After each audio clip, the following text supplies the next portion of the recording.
Okay, welcome everybody to Pizza Industry Convos. I'm Michael Fox from Pizza Club.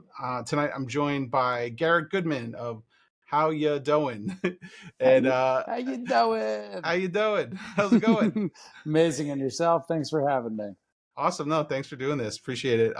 So Garrett is based out of Florida, has currently has one shop open, and I guess you're in the midst of opening a second shop and hopefully soon a third shop. So tell us a little bit about your background and how you came to pizza, because it's kind of an interesting story.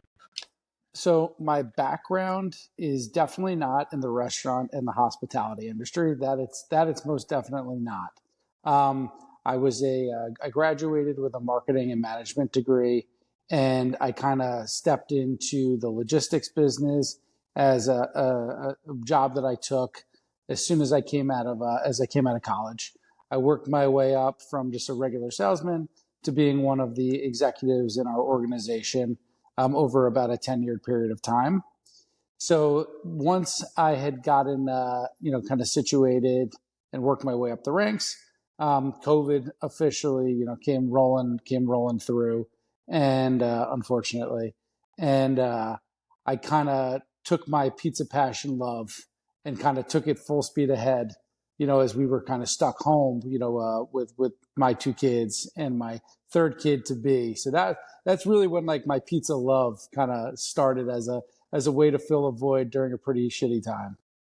That's cool. So then when you started making pizzas, you were had you had any experience before making pizzas, and was it like, where did that come from? Where did that knowledge come from? So the experience, absolutely not. No experience doing it at all. It was basically a buddy of mine had convinced me to buy a rock box, one of the like portable pizza ovens. So I ordered it. It took forever. It came on a Kickstarter program, and originally, I was buying dough from any pizza place that would sell it to me. Whole Foods. I mean, you name it. I would buy it anywhere. And eventually, my buddy who convinced me to buy it was like, "Hey, Garrett, you know what? It's time for you to start making your own dough." So I started, and I had great days making dough, and I had terrible days making dough, and back and forth and back and forth and back and forth. And when COVID, we were really deep now into COVID, my buddy was like, "Look, Garrett, if you're going to be stuck home for a while, you should start a sourdough starter." So I was like, "All right, what do I have to lose?" It seemed like everybody was doing it at the time. So I started the sourdough starter, and I made my first batch of dough with it, and I was blown away by like the texture and the flavor that I was able to get and achieve in a short period of fermentation process.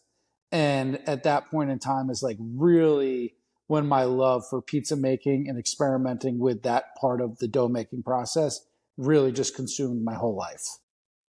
That's super cool. And so you really could tell the difference when you were experimenting between that sort of sourdough flavor.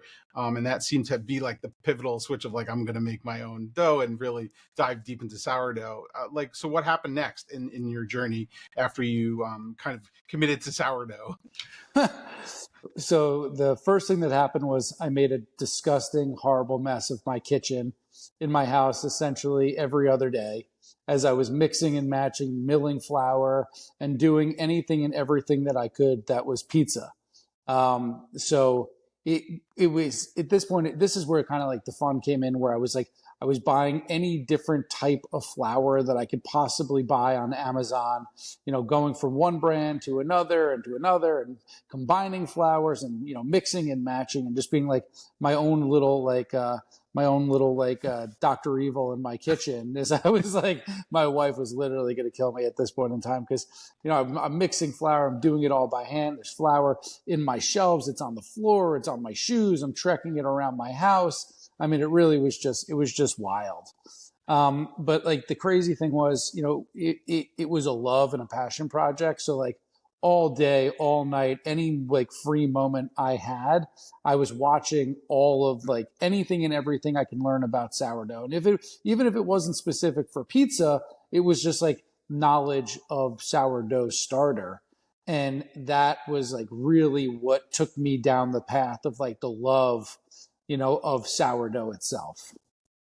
Right. And I guess what was the sort of the turn when you decided, okay, I'm gonna, do more than just a passion project and Sure. kind of step it up to turn into a business idea. Yeah, no, absolutely. So, basically what I had done after I like found a recipe like that I thought worked really well and translated well into the rock boxes, I was essentially making, marinara and cheese pizzas, and I was giving them away to friends and neighbors in my community.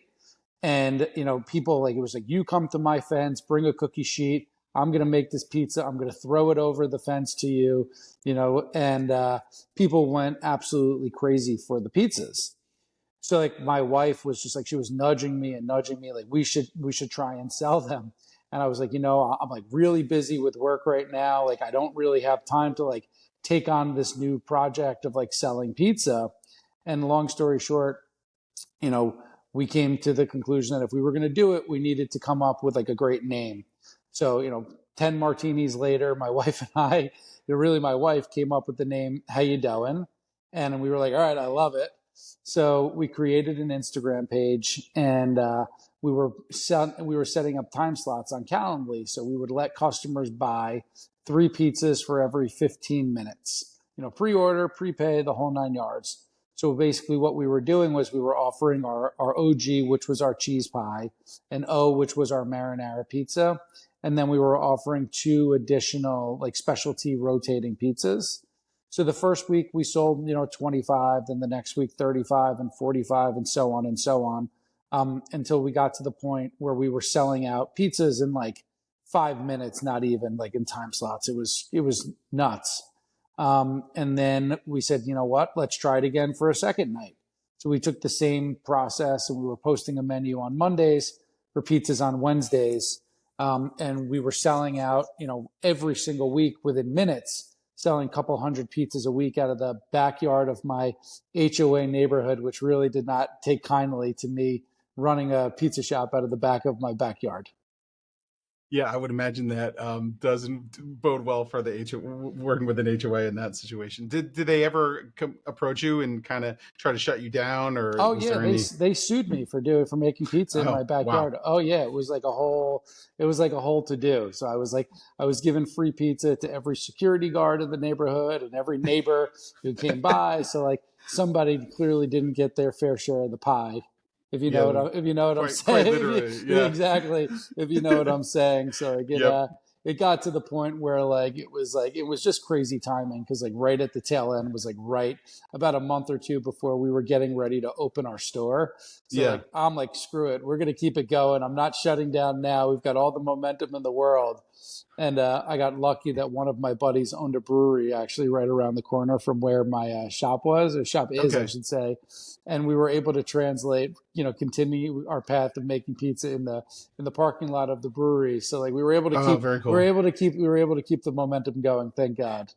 How long was it? I don't know if you know this exact timing, but like from the minute you made your like sold your first pizza to the moment you kind of like went to like brick and mortar, and we'll talk about that in a second, but just like that time span. It was a solid 2 years, like Okay. it really, and it was some of the most enjoyable time of my life, pizza making, because like I was doing it at the house, like my kids and my wife were Right. like super involved in the process, so like they really got to like be a part of it with me, like the days or the morning, like the morning before we would like be ready for service, I'd get to spend 10, 15 minutes with my daughter and like teach her how to play with the dough, and she would make pizza. And like it was honestly, it was a lot of fun, which is like kind of what helped push us through, those dark times of COVID. But it was a solid 2.5 years where we got a real run out of it, so it was really a blast. Yeah. And so from there, you were doing the brewery, and I guess you already had plans to open a shop at that point. This is just sort of while you're getting set. And I guess I'm assuming the goal was to be able to take your customer base that was now buying pizzas from you and say, hey, we're going to open up down the block, or come to the brewery and then come to the shop. Like, what was the sort of the marketing plan of how to move into a I mean, brick and look, mortar? it takes a certain type of individual to like go into somebody's like garage or somebody's backyard to go and like buy pandemic pizza, you know? So like I would do it. Trust me, I found a company that was selling egg rolls and I was like, these are the best egg rolls I ever had out of somebody's garage, you know, meeting them at a Costco. You know, having said, having said that, you know, like we built this crazy, super loyal fan base of people that were like literally going nuts for this pizza. You know, when we posted on Instagram, you know, that we were opening a brick and mortar, people went crazy. They were like so excited, you know, that like they were finally going to be able to like come to a place that wasn't my Right. backyard, you know, to eat this pizza.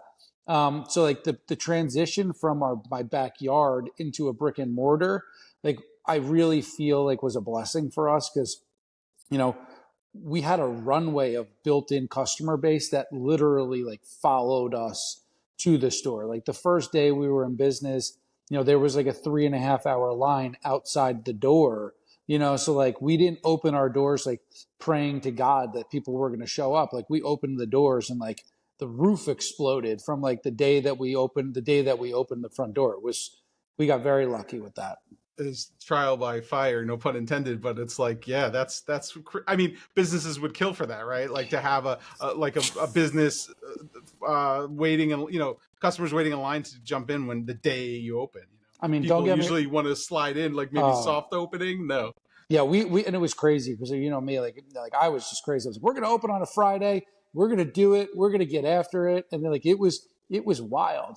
And I can tell you, like transitioning from backyard pizza to like full scale, full service restaurant pizza making was a totally different animal. And like I that night wasn't making pizza. That night I was working the ovens and doing expo, and like trying to figure out how to follow the cadence and not get lost in like the sauce literally was like it was wild. Like literally it was intense. So like every day after that I was like, okay, like we need to be prepared here because like this is going to be a busy pizza shop, and it is, you know. And I'm curious to know, like with the when you had all those customers coming in and you were doing this transition from backyard pizza to restaurant pizza, did you have to change anything fundamentally in your pizza itself? It's a great Because I'm question. sure customers were like, "I'm expecting that pizza I had in your backyard, which was on a a different oven, though." So honestly, it's a phenomenal question. So like the pizza dough, like the recipe that we used out of our backyard did not translate to the pizza like oven that we were cooking with out in our out at the brick and mortar, which was really scary because like we got to the point and like people who have been around the pizza world and dough making, like they understand that like humidity, there's the changes in the weather and the temperature. So like we went from like cooler temperatures into like hardcore summer season at this time.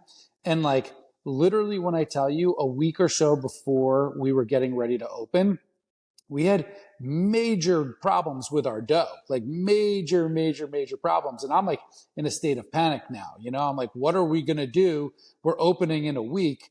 All of a sudden, we're having like crazy issues in the building.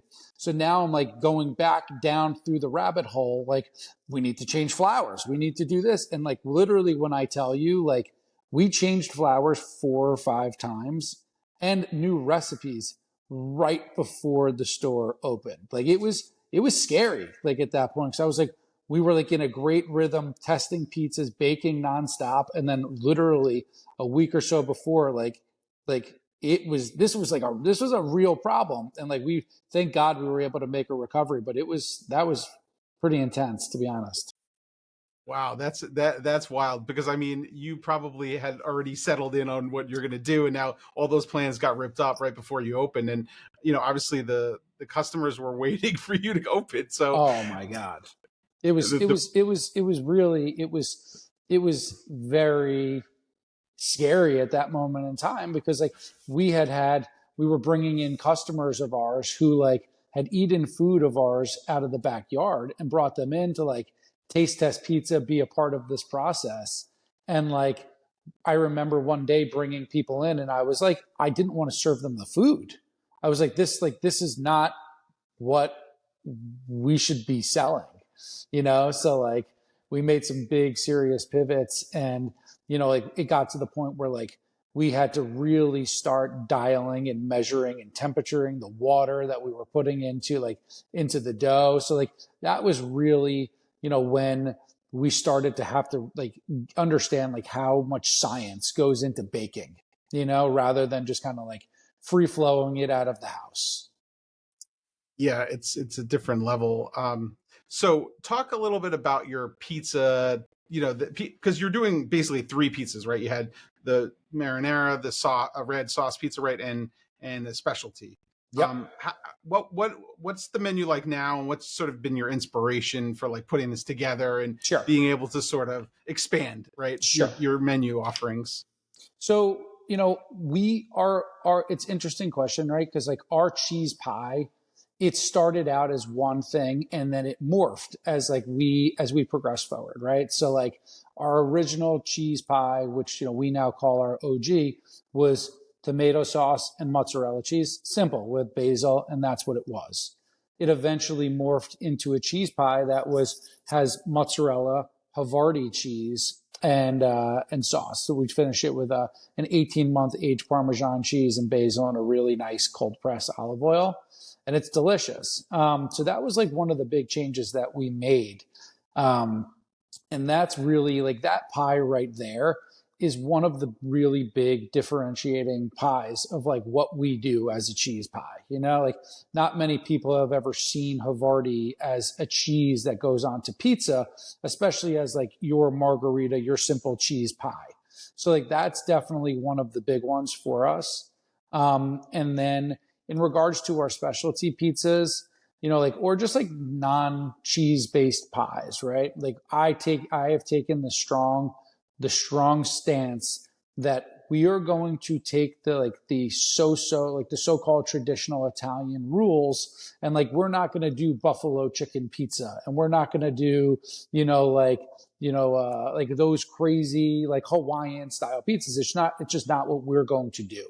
What we're going to do is we're going to take traditional combinations of pizzas, take a small sidestep to them, and execute them the way that I want to see them done, right? So like if it's prosciutto, and instead of laying just regular prosciutto, we turn them in, we'll dry them out into prosciutto crisps, and we'll finish pizzas that way, or just simple little tricks that we do that like when like most people look at it straight on, like we take like just a little sidestep to it where people can still wrap their head around it. But like the greatest trick that I was ever given in regards to pizza combinations was find your favorite sandwich and turn it into a pizza, So I was like, aha, that's a really good idea, which is like, so right now, we're doing a broccoli rabe pizza at our store right now. So it's got, mozzarella cheese, provolone, broccoli rabe, sausage, Calabrian chilies, and garlic. And it's one of my favorite pizzas. Like, it's like, for me, I could eat that pizza almost any day of the week. But my buddy was like, this is my favorite sandwich. And I said, you know what, let's turn it into a pizza. And that's been kind of the path that we've taken, like when we get stuck coming up with new combinations. I love it. That's awesome. And I want to move a little bit into sort of the new digs, or what was the new digs. So when you opened up, talk about like the challenges of like moving the operation. I know that you're doing sourdough, so I know that there's refrigeration involved. You talk about the process of that, because I know that is not easy to manage. So that was a massive hurdle that like when we first started, we had to overcome, and we still are struggling with that every day, right? So like because I would never been in the restaurant industry before, I designed this kitchen and I looked at it and I said, okay, this is the storage that I have for the space. What I didn't like take into consideration was, wait, I have storage for all of this today, but I need to make more dough again tomorrow and the next day and the next day and the next day. And like, where the hell are we going to put it? So like we basically outgrew our storage capacity in day two, which is not ideal when you're just getting your place off the ground. And part of the reason why that was such a problem for us is we go through these like unreasonably long periods of fermentation. That's just how our dough process is done, right?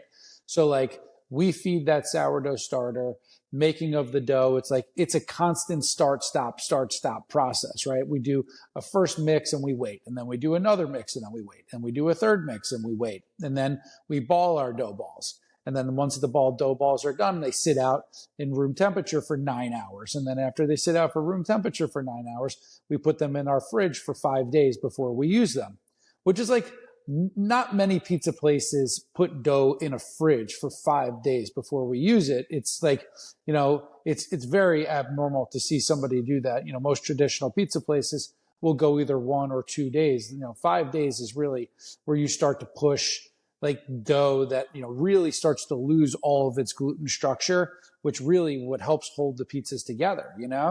So like for us, what makes our pizza so delicate and what makes it so unique and so flavorful, but like provides such a texture, is that we push the limit between like it's like perfectly ready to consume, and then like the next day it's so thin and it has no structure left that it's almost unusable.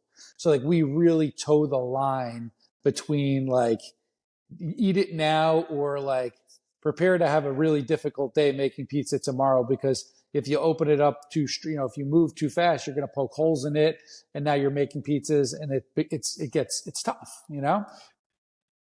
It's really challenging. So if you had any advice for other people that were thinking about going into sourdough like pizza, knowing what you know now, maybe you wouldn't have done it, or maybe you would have done it differently, but like what would you say to for those pizza makers or people potentially opening shops or thinking about it? Like what's your sort of advice takeaway?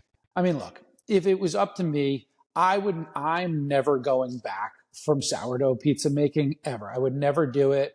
For me at this point, like I go out and I eat pizza anywhere and everywhere. I look at my wife and I say, I have to perform R&D, like I have to eat it. I have to try it. I have to see what's going on.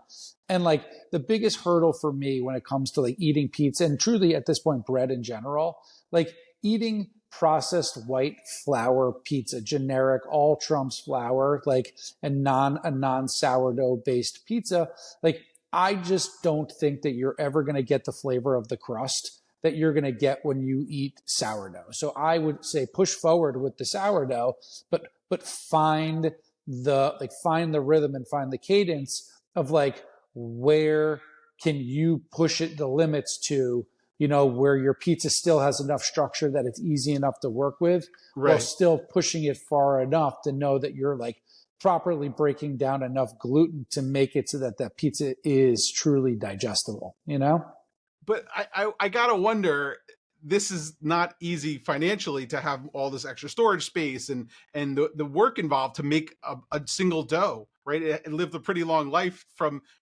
when you started it to when you cook it in the oven. So like, how does that affect the financial kind of process of putting together a business like this, where you need to sort of account for that?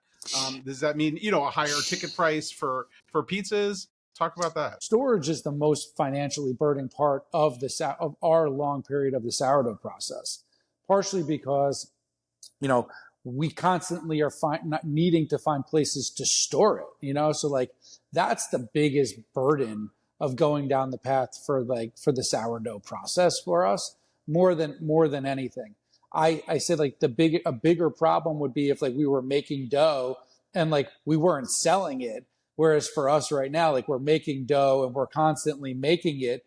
So like finding a place to store it only so that we can sell it, it's a blessing rather than it is a curse.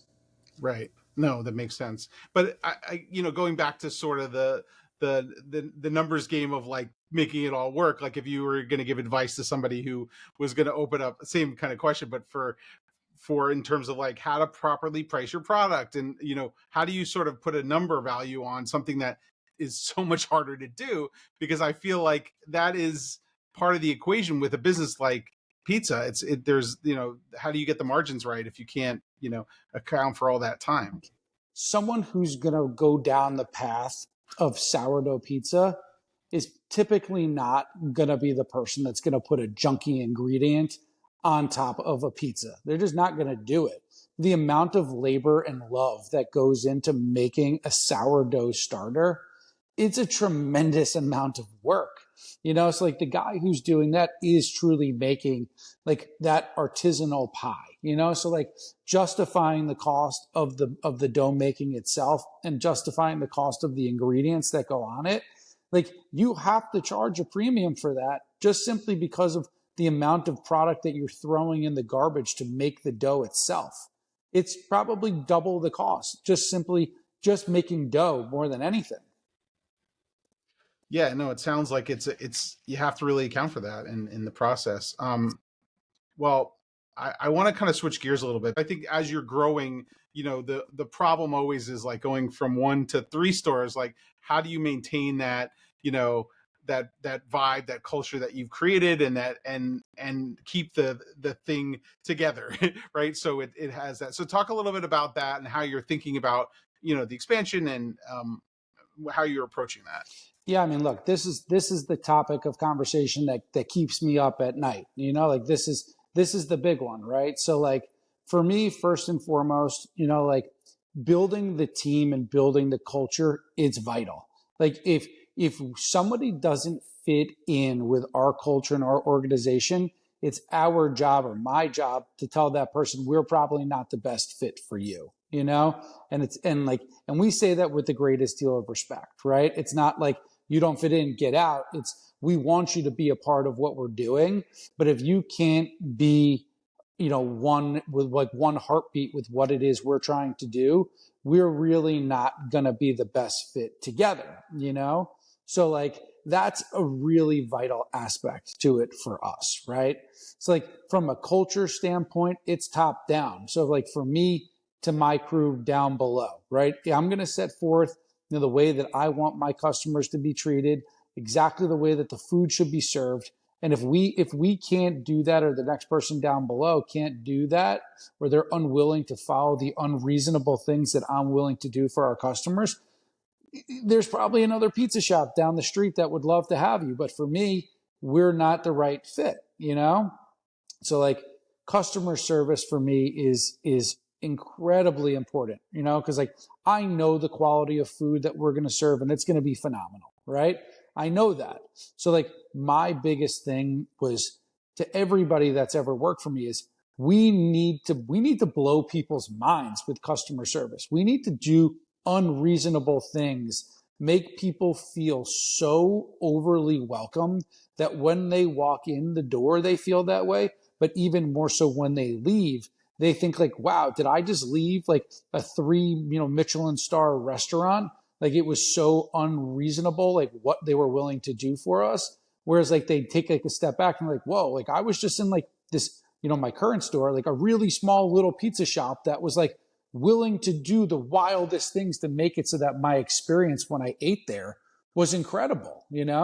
And that's like probably like one of the biggest things for me from like a simple culture standpoint, down to like, if we make a pizza and we think that there's even remotely something wrong with it, and you may never notice it, but we notice it, we would happily give it to you for free and make you a new pizza, then serve you something that we didn't deem perfect. Because if we want to be that pizzeria that people can go to and feel confident that like we're going to spend $22 on a small pizza that feeds one person, that pizza needs to be perfect. Every aspect of it, from the dough to the sauce to the amount of cheese that we put on there, and every single ingredient that goes on it should be perfect. Because that's how I want it served, and that's how our customers at this point expect to have this food delivered to them. No, I think it's really important, and it's really cool that you're trying to carry that through in your new businesses too. So, talk a little bit about how you're going to replicate that, and what kind of systems in place do you really need to have to make sure that like that comes with you, because it seems like you're doing that very well now at your Yeah. first spot. But So there's a book, and I've probably said the word unreasonable 24 times in the past 3 sentences. So like I read a book called Unreasonable Hospitality, and it was literally, I don't know about you when the last time, like, or if you've ever had this experience where like something is so moving to you that like you can't like not be fixated on it, right? So like I read this book, and like it put customer service, especially from like a restaurant standpoint or just in general customer service, in such a high level perspective for me that I said to myself, if we can transition that and translate into that how we treat our customers, there's nobody who can do it better. So like for me, I've decided that if you want to be a manager at any How You Doing, this book, it's a book you must read. And if you can't like live it, breathe it, understand it, and have that be a part of like your ethos as a human being, then like, again, like we're probably not a great fit together. But if you can wrap your brain around it, understand it, and respect it, then you have a home with me forever, you know? And that's been a huge part of like the customer service aspect of how we like run our business. And that's been like a vital part of our success.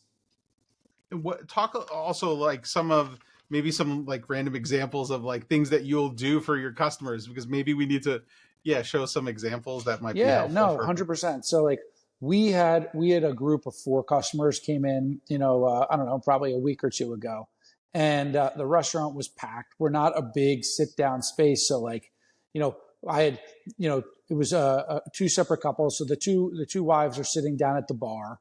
The two husbands are sitting down at the other end of the restaurant, and I went over and I opened up a bottle of wine, and like they were perfectly content, but I was unhappy that they weren't like perfectly happy. So like we opened up this bottle of wine, a really great bottle of wine, and like I'm pouring it for them, and they're just like, what the heck is going on here?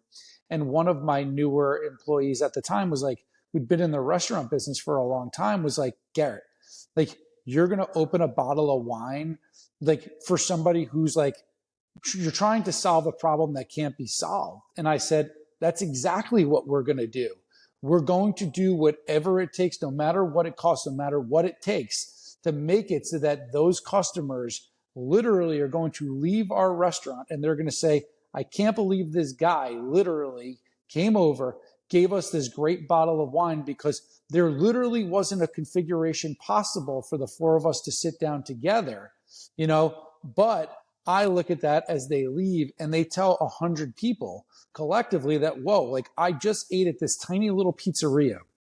And this guy literally went so above and beyond to ensure our happiness at the restaurant that like he gave us this bottle of wine. We didn't even ask. Like it just like showed up because he knew better, or like down to the fact that like if there's a table of there's a party of two sitting at a four top table, and a party of four walks in and like they want to sit down but there's no place to sit, and we'll tell the table for two, like, look, I will pay for your pizza and give you a gift card if you'll simply move over so that this four top can sit down. And people are like, wait, what? And you're like, yeah, that's exactly what we're going to do. Scooch on over. Your meal's on me. Accommodate these guys over here. Let's make these guys happy. And you're even happier because you just got a free pizza and a gift card to come back because I asked you to get up out of your seat in the middle of your meal so that another group can sit down and have enjoy their meal too, It's like those small things, they go such a long way. They really just do.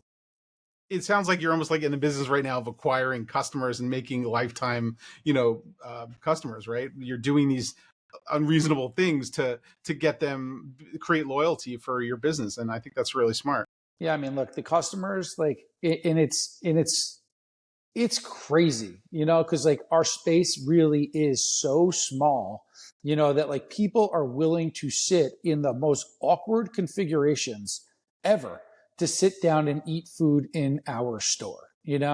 So like it's our job to be over the top on how we are willing to service them. If they're willing to come and spend hard earned money at our restaurant, to pay for this premium product and sit literally like on top of each other in the weirdest of ways. We have no choice but to do that. So I want to talk little bit about that. That's amazing, and I want to talk a little bit about what's happening with the expansion and sort of the next steps, and kind of as we talk about 2 and 3, to talk about the location and how you kind of settled on where you are, and yeah, talk a little bit about like the build out and all these things that you had to do while you were running Sure. your first business. So, my business partner owns a building a little bit further southeast of our current store. And our goal was always to use that space where the bottom floor was going to be restaurant space and the second floor was going to be our commissary kitchen, which it's going to be. But unfortunately, the city has been so slow and so miserable about going through the permitting process that we signed a lease in the interim while this was all going down. What was supposed to be our third restaurant actually wound up being our second restaurant. So we are kind of working through that process now. We're almost done. We just actually got our certificate of occupancy today for the store, which is on 441 just north of Boynton Beach Boulevard. Congratulations. Thank you. It's got 65 seats inside and 35 seats outside, which is much bigger, obviously, than our current footprint of our first store.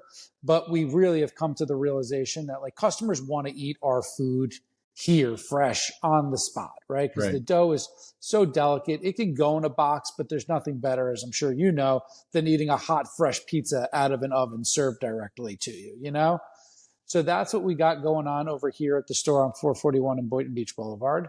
And then the third store, is about 6 or 7 months away from its completion. And that store is truly vital to our company's success, right?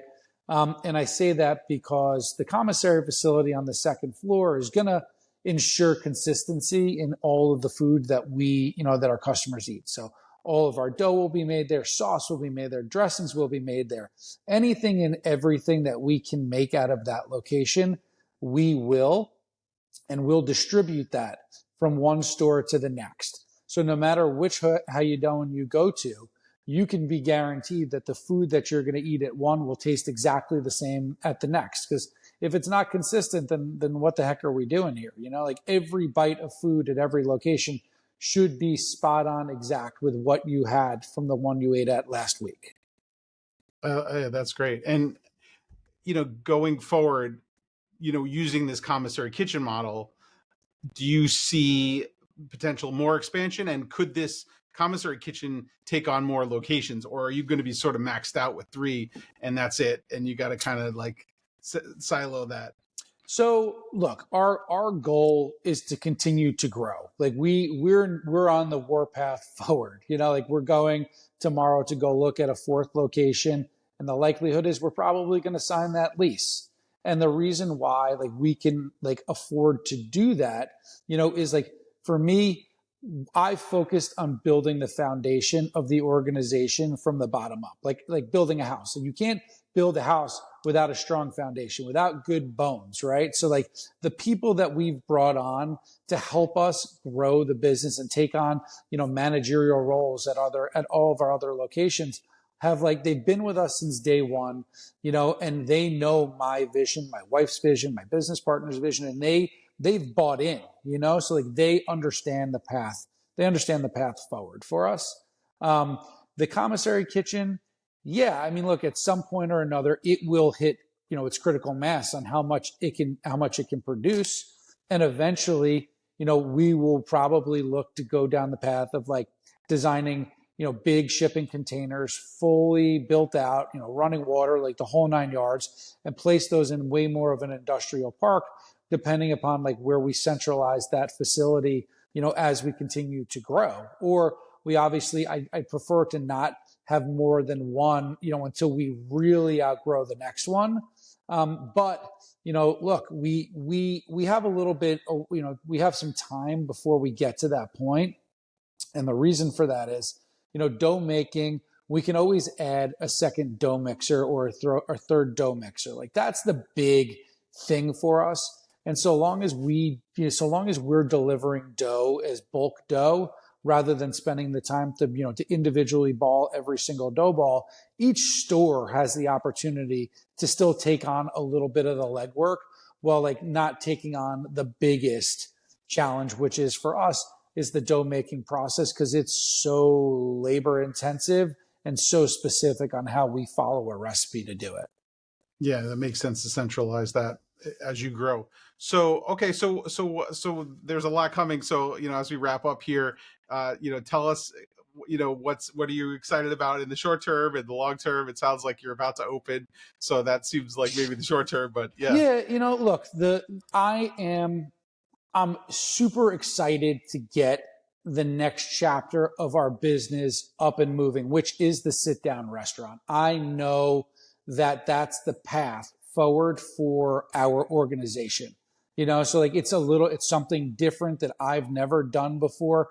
True full service, waiters, waitresses, like just because I've eaten at a million restaurants and like I look around and I feel like I know doesn't mean you know anything until like you're in the line of fire. Like you got tickets printing and printing and printing and like something happens and now you're trying to figure out how to solve a problem on the fly, So like, like for me, I'm excited to take on that challenge and that path, so like that's the thing that I'm most excited for right now is to see like what our company really looks like as we pivot towards full sit down dining. That I'm really excited about.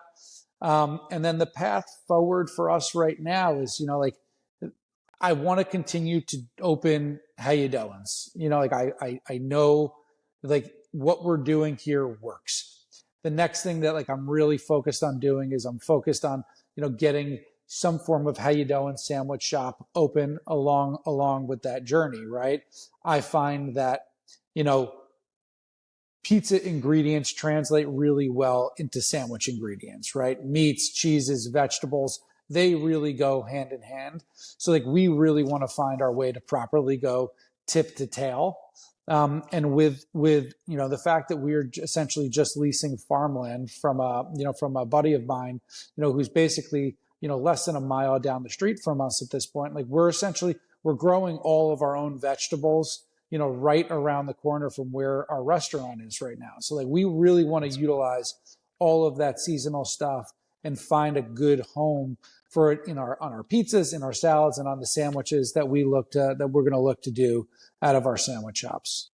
That's really cool, and I'm excited to see you continue your journey, and I hope you'll come back and keep us posted and give us some updates as you go along.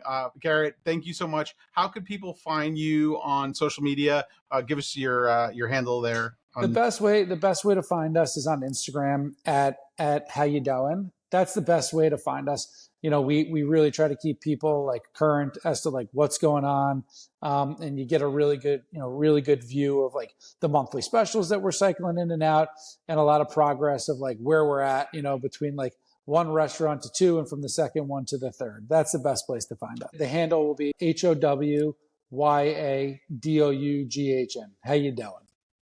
There you go. Garrett, thank you again. I really appreciate your time. Thanks for coming on. This has been a blast. Thank you so much for having me, man. Hopefully you guys will have me back again soon. Absolutely. And thanks everybody for watching. Make sure you like and subscribe this video. This has been Pizza Industry Convos. We'll be back soon with another episode, and talk to you soon. Thank you guys. Thanks. Appreciate your time.